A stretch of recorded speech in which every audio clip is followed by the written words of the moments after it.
Good morning, everyone. This is John with Gun.Deals, and today we are taking a look at the worst of the big three, no pun intended, the Vortex Defender XL. Now, before we get into that, while you're here, go ahead and like, share, and subscribe because it is free and does help us out quite a bit. And go ahead and comment your favorite big windowed comp dot in the comments down below. Now, full disclosure on this optic, this is actually a swap out by Vortex for my original Vortex comp dot, which was the older version of the Defender XL. Basically, that dot ended up dying due to intermittent contact with the battery tray itself. I sent it into Vortex warranty, and they overnighted me a Vortex Defender XL back after confirming the issue. That was actually the first time that I've ever used Vortex's warranty, and so as a positive note to start out, the warranty was simple, quick, easy, and they swapped it out. The only slight issue that I should have noted is that if they were going to swap it out, I would have rather had the 2 MOA dot versus the 5 MOA dot, but the 5 MOA red dot is the one that I currently have, so I decided to do a quick follow-up review on the newer version, the Defender XL. Very quickly going through the basics, we have a large aluminum housing covering our 1-inch window. It's a 25mm window, so basically a 1-inch, not quite square, but almost. We have a very thick aluminum hull around the outside, giving it a decent level of durability. Up front, they have their quick rack texture, which will absolutely cut up your hand or gear if you accidentally hit it while trying to draw, and I have actually cut open my thumb doing just that. I don't think it's needed, but it is there for some of you crazy guys out there.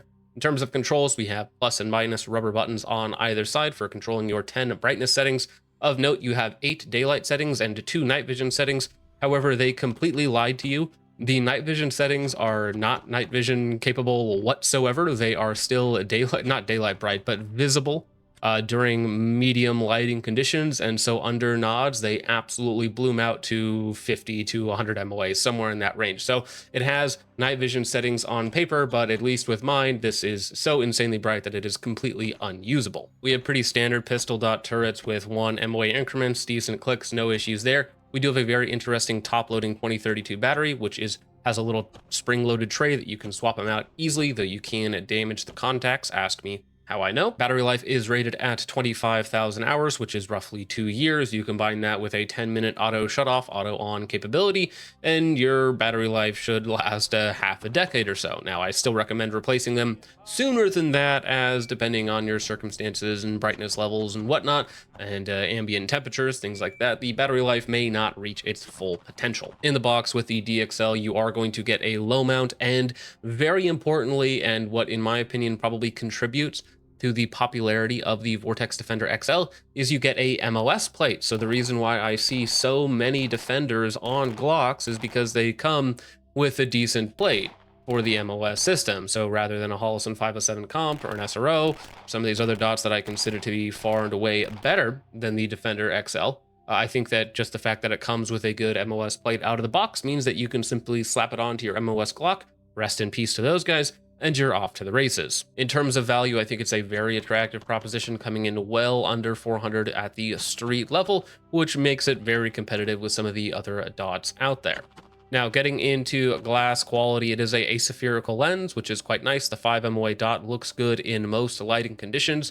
The original comp dot that I had a very, very noticeable blue tint. However, on the new Defender XL, I would say it is basically identical, plus or minus a couple percentage points over something like a 507 comp, which is a good thing. So it's a very neutral looking image. The dot looks good, the glass is fine, not too warpy, so on and so forth. One minor advantage of the Defender XL versus the 507 comp is I believe the Defender XL is a little bit taller in terms of its window, like a millimeter or two. So if you are just simply looking for the biggest dot out there, the biggest window out there, the Defender XL is a little bit bigger. Now, downside of that is the body itself is also a little bigger. The deck height is a little larger, and it is a cantilever dot because you need to get that 2032 in there somehow with the trap door. So the body does end up being taller and bigger and longer in basically every dimension. Now, why do I think the DXL is the worst of the big three? That being the Holosun 507 comp, Trijicon SRO, and of course the Defender XL. For me, the reason why the DXL is the worst out of those three is because you get